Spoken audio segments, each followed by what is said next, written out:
अवधूत चिंतन श्री गुरुदेव दत्त.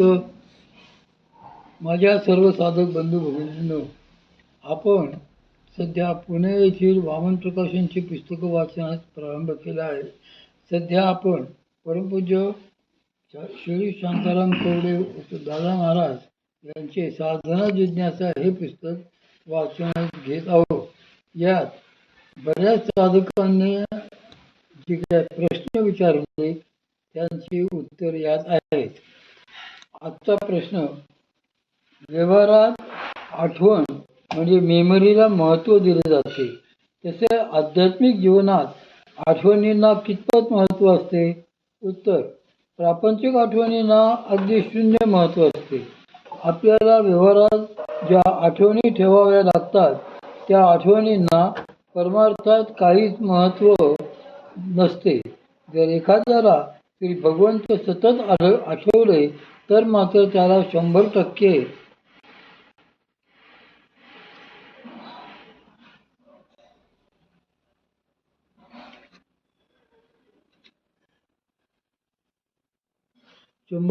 मार्क्स प्रपंचात एक एक गोष्ट आठवली नाही तरी आपण विचार करतो की हे का नाही आठवत, ते का नाही आठवत.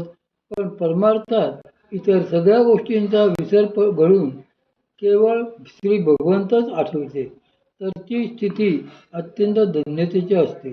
प्रपंचात मात्र इतर सर्व आठवून श्री भगवंतांचा विसर जरी पडला तरी तीच धन्यतेची बाब असे लोकांना वाटते. प्रश्न, यशोदेला आणि पार्थाला झालेली विश्वरूप दर्शने एकत्र होती काय? उत्तर, ही दोन्ही विश्वरूप दर्शने भिन्न भिन्न होती. श्री भगवंतांनी यशोदा मातेला जे विश्वरूप दर्शन दाखविले होते ते स्थिती सापेक्ष रचनात्मक होते.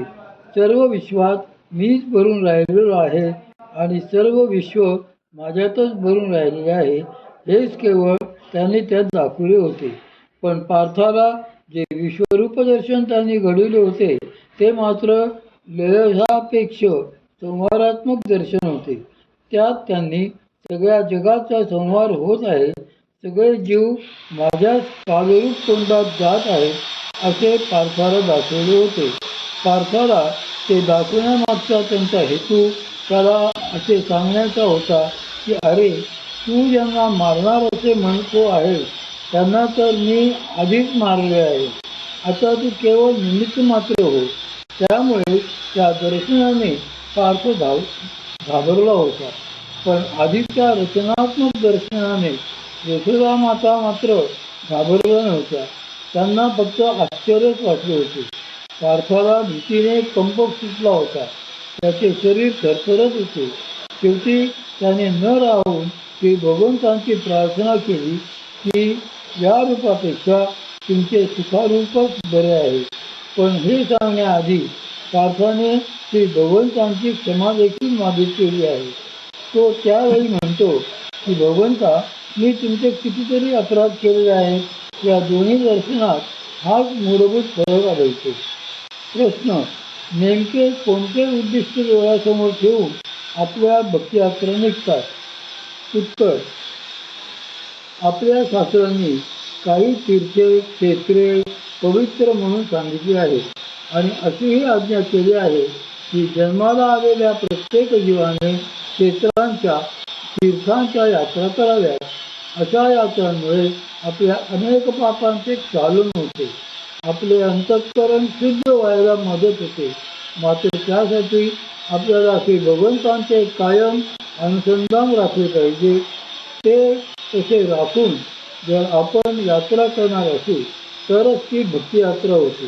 ती तशी शांत करणे हाच आपला मुख्य उद्देश असून त्याचा एक गौण उद्देश असाही असतो की या निमित्ताने आपल्या साधकांचे परस्पर एकत्र येणे घडावे. परस्परांच्या निकट दीर्घ सहवासात आल्याशिवाय एकमेकांचे गुणदोष कळत नाहीत. ते या यात्रेच्या निमित्ताने फार ठळकपणे कळतात. बरेचदा दुसरे कोणी आपल्याबरोबर आहेत हेच पुष्कळांना सहन होत नाही.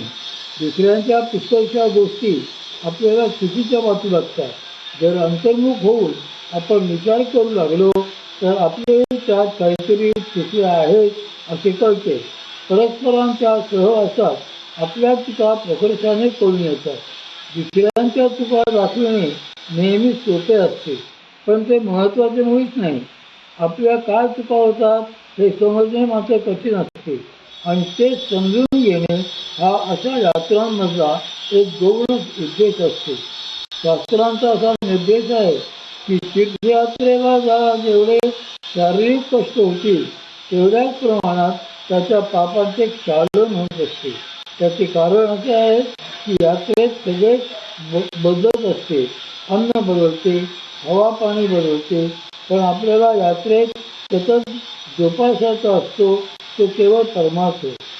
एका एका तीर्थस्थानांना श्री भगवंतांनी वेगवेगळ्या अंगाने कसे काय सजवून ठेवले आहे.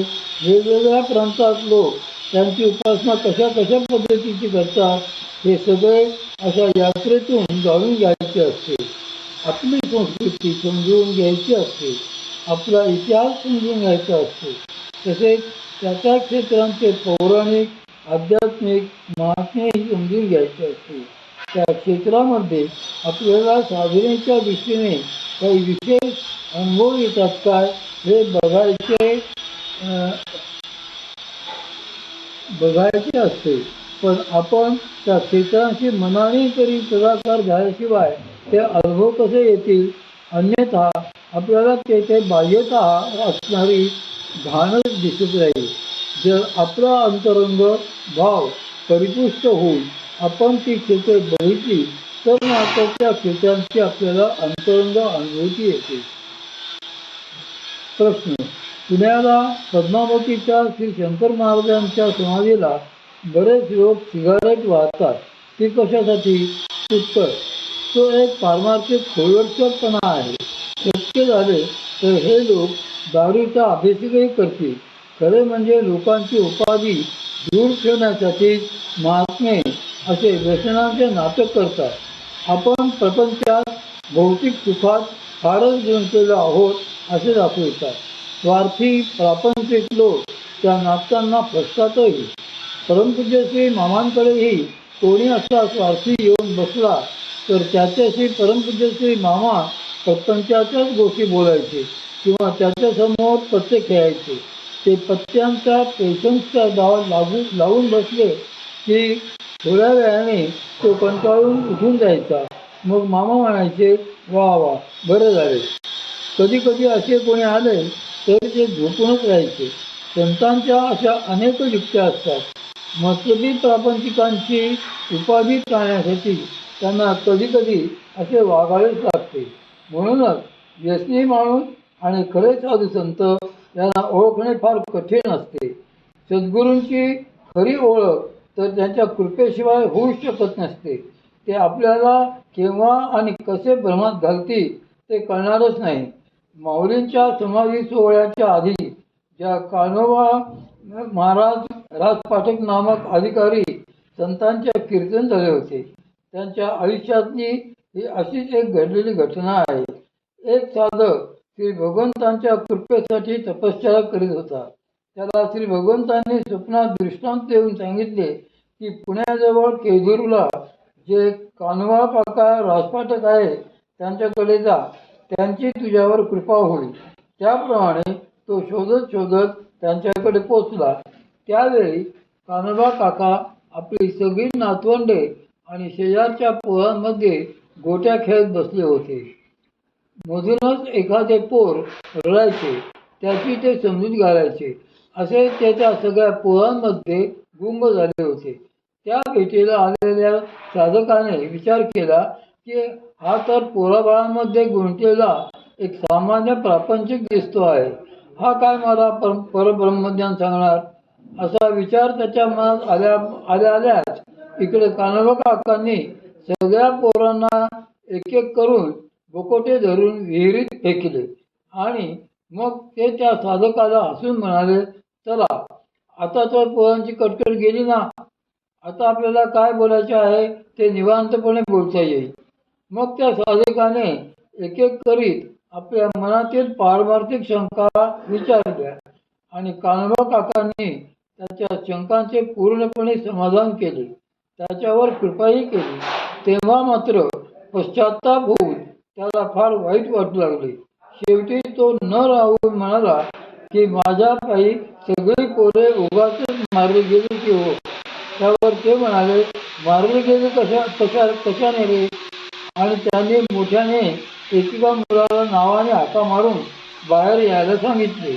तेव्हा ती सगळी मुले एका पाठोपाठ एक अशी विहिरीच्या बाहेर आपण होऊन आली. असे संतांचे लौकिक वागणेही अभंगच असते. आपल्या व्यवहारात बुद्धीने त्यांचे अर्थ लावू गेलो की अशीच हास्यास्पद परिस्थिती ओढवते. प्रश्न: श्री भगवंतांचे वैर भक्त का करतात? उत्तर: याकरता एक संदर्भ आधी नीट समजून घ्यावा. श्री भगवंतांना शरण जाण्याचा त्यांच्या पराभक्तीचा जो मार्ग आहे त्या मार्गामध्येही दोन भाग पडतात.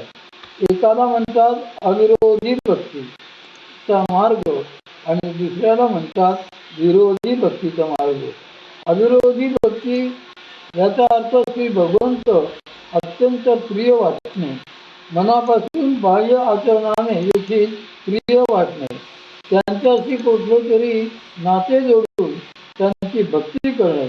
तसेच विरोधी भक्ती याचा अर्थ एवढा की बाह्यतः श्री भगवंतांचा विरोध दाखविणे आणि अंतरातून त्या निमित्ताने त्यांचे सतत चिंतन करीत राहणे.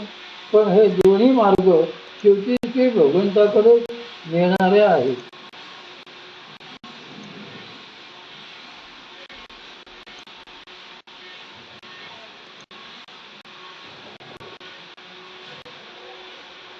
जरा बारकाईने पुराणांचा, रामायण महाभारतांचा अभ्यास केला तर तुमच्या लक्षात येईल की कुंभकर्ण रावणासारखे राक्षस व दुर्योधनापासून कर्णापर्यंत जे कौरव पक्षाचे काही महावीर होते, त्यांच्या वधानंतर त्यांच्या ज्योती श्री भगवंतांच्या चरणांमध्येच मिसळलेल्या आहेत.